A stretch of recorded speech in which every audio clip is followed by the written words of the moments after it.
Few U.S. presidents maintained close ties to where they were born and raised after entering the White House. However, for 90 years, President Jimmy Carter, our 39th president, has maintained a lifetime of dedication and community service to his hometown of Plains, Georgia. Born James Earl Carter Jr. on October 24, 1924, President Carter is the first U.S. president to be born in a hospital. Much like the community institution that delivered him to Plains, President Carter would live and continues to live a life of service to others. During the 50th anniversary of the Civil Rights March on Washington and Dr. Martin Luther King Jr.'s I Have a Dream speech, President Carter honored his fellow Georgian. Perhaps the most challenging statement of Martin Luther King Jr. was, and I quote, "The crucial question of our time is how to overcome oppression and violence without resorting to oppression and violence." In the Nobel Prize ceremony of 2002, I said that my fellow Georgian was, and I quote again, "the greatest leader that my native state and perhaps my native country has ever produced."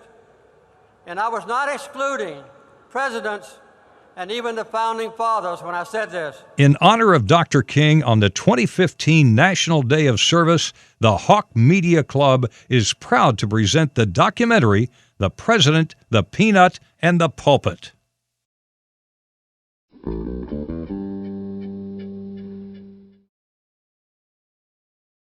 So I had always kidded President Carter and told him that I had a brass plate on the door, which I didn't, but teasing him. So I'll never forget, I was in Frankfurt, Germany, reading his book about his mother, and he said, "And if you go to the Plains Bed and Breakfast, there's a brass plate on the door that says conception room."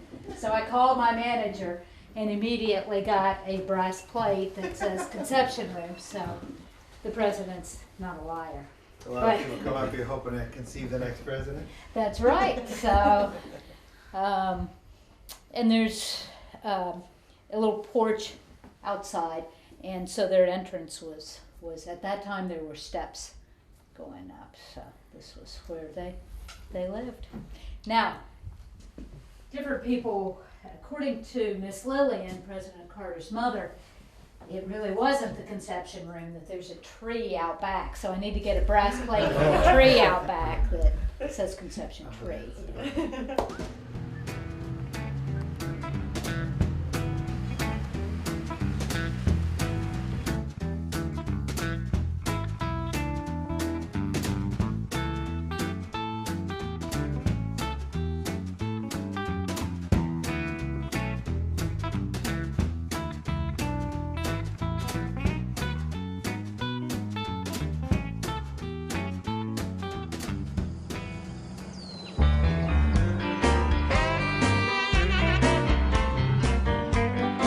I pouted for about a year. Not really, but I was just the total mother and wife.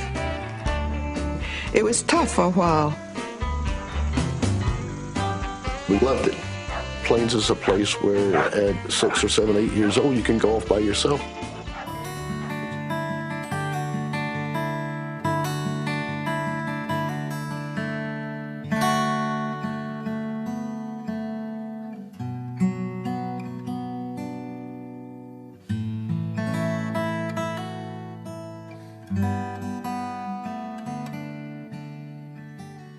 Pretty much when anything needs to be done, he's very willing to help contribute, to make sure that the community is viable. He worked with this historic inn, he and Aunt Rosalind both. He's also, we have a Friends of the Jimmy Carter National Historic Site Friends group that we just started, and he's on that board, and he's very active in keeping us on the right track as far as what he thinks needs to be done for the town. Pretty much we couldn't be here if it weren't for him right now. And he really has a hands in pretty much everything in town. And is very active. Millard Fuller got affiliated with Koinonia Farms, and that's where his idea for Habitat for Humanity came out as a growth of that. So when President Carter returned from the White House, Millard Fuller contacted him and said, President Carter, how about you help promote this this organization? And President Carter did. But I've also was very aware of his great humanitarian contribution. And you can see it here in Plains. I mean, the guy still teaches Sunday school.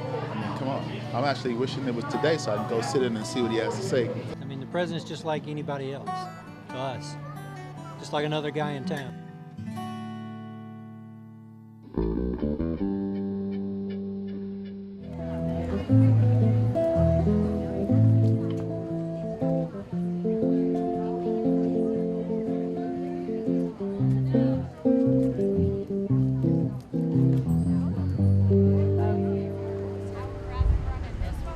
President and Mrs. Rosalynn Carter, let's give a big round of applause.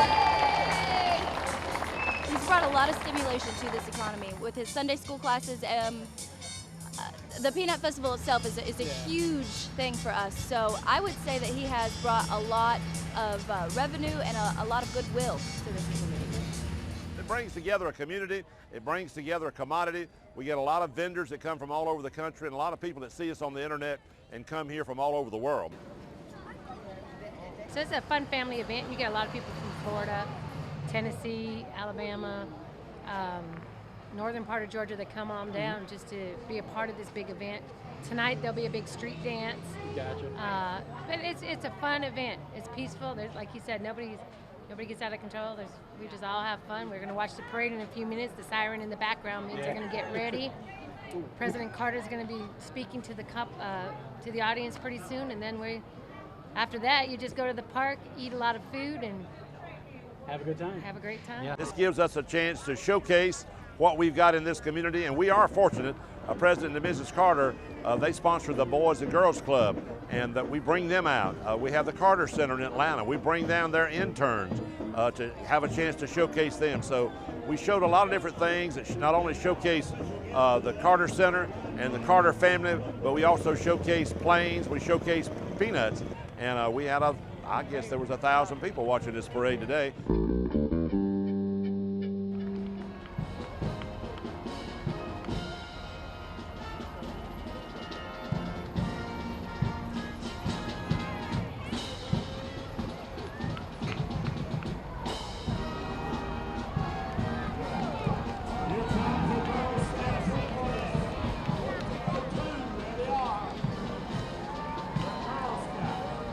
How many of you like peanuts?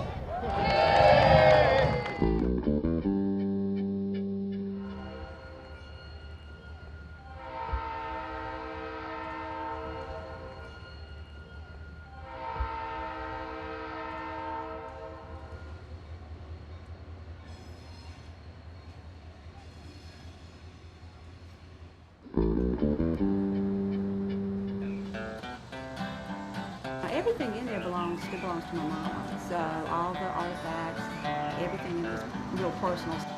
It's fun to go in there and see the different things from Daddy's life and Mama's life, and I always put pictures of us in there.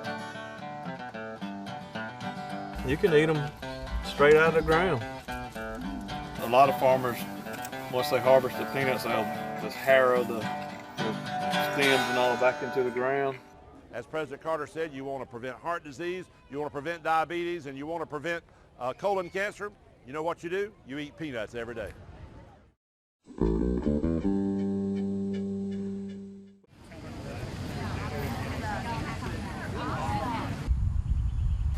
we have any business? I think some of you are going to be amazed at some of the things you're fixing to find out about the Carter. I've learned a lot from him, and I'm able to sit in on just about every lesson that he teaches. So for all you young people, it doesn't matter what size town you come from, or even where you have to live. It's all about your education and determination. You can even be the President of the United States.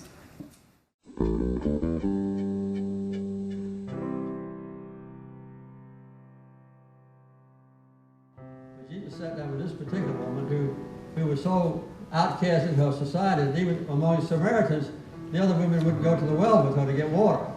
So she went by herself, and Jesus asked her to give him a drink of water, and she was going to give him a drink of water, but not in her own cup, and Jesus took her own cup and drank from it.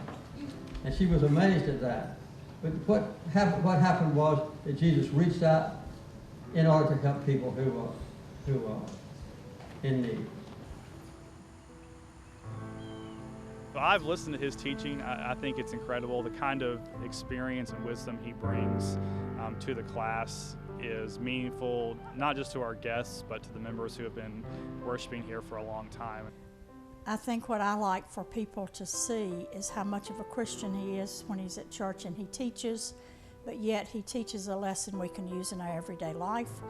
And if you really knew the man, you could definitely say he and Mrs. Carter live it 7 days a week. Even though you might be just one average, ordinary citizen, try to remember the teachings of Jesus Christ. And in your own way, be strong and forceful and courageous in defending the faith as you see it. I think service learning is an amazing opportunity that all students should be able to afford, because it allows you to learn in the field, on the ground, really sort of get your hands dirty, if you will, and put what you learn in a typical classroom from a textbook or from your teachers into reality. We not only have to defend the faith, but we have to defend people who are weak. And that's a natural extension of the teachings of Jesus Christ. I'm a believer, and you know, as a believer, you understand that the model for service was Jesus Christ, and that's what he came to do, serve. And because of that, when we begin to understand that, we'll understand that, I mean, the scripture even speaks to that. In order to be first, you have to be last. What that means is that in order to be great, you serve. How do you have a society that is honest and fair and really reaches out to those who are in need and ministers to them in accordance with or compatible with the teachings of Jesus Christ? I would hope that those who will see this documentary will realize that no matter whether you come from a large town or a small town, you can give back to your community, or you can step out of your community and do for other people in not only the United States but around the world.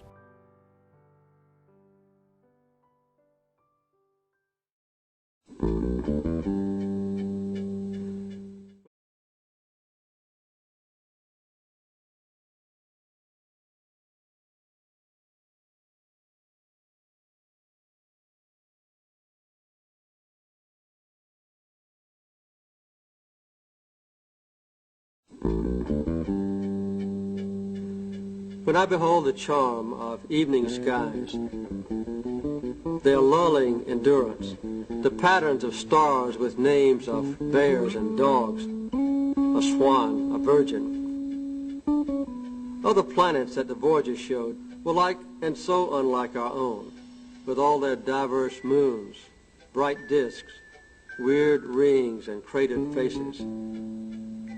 Comets with their streaming tails bent by pressure from the sun, the skyscape of the Milky Way, holding in its shimmering disk an infinity of suns, or say 1,000 billion. Knowing there are holes of darkness, gulping mass and even light, knowing that this galaxy of ours is one of multitudes in what we call the heavens, it troubles me. It troubles me.